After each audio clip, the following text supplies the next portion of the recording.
Did you ever have one of those synchronicities where you learn a new word and then almost immediately someone around you says that word?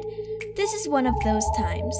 Here are some terms that are going to become important for you in the immediate near future. Didactic. Didactic means to teach. Didactic art is designed to teach or transmit something. Didactic architecture and didactic statuary is the same thing. Why is this important? You'll see. Sophisticated art is art that serves a function. Art that is didactic, like we said. Didactic means to teach. That before there were books, you walked through a book. A temple was a book, and the statuary was a book. And my own experience with my whole life, my whole professional life, was that I got these 10-second snippets in between Seinfeld and The Simpsons. I had 10 seconds to use some sound, color, typography, and maybe a clip, usually not any, very little narration.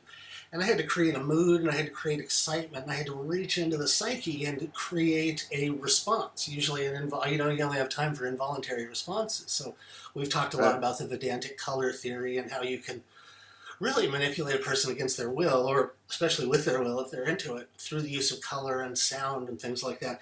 And so art, to me, that is primitive is art that really serves no function except to cover a space on your wall. But the sophisticated use of art, no matter what the actual techniques of art are, the sophisticated use of art is to convey some idea. So promos on television are barely less primitive than a Velvet Elvis painting. But when you look at sacred art and didactic art, that really was the highest purpose to which art was used. And I've been thinking about, in particular, you walk into Luxor or Karnak, and you walk through those rows of sphinxes, the Sphinx colonnade, the ram-headed sphinxes.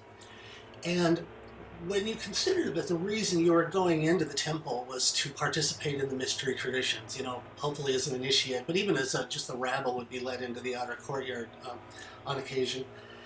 And because you were going into the temple to learn about yourself and to learn the mysteries of consciousness, in light of what you found, these ram sphinxes outside of the temple were sort of like a butcher who has a picture of a pig on the outside of his place.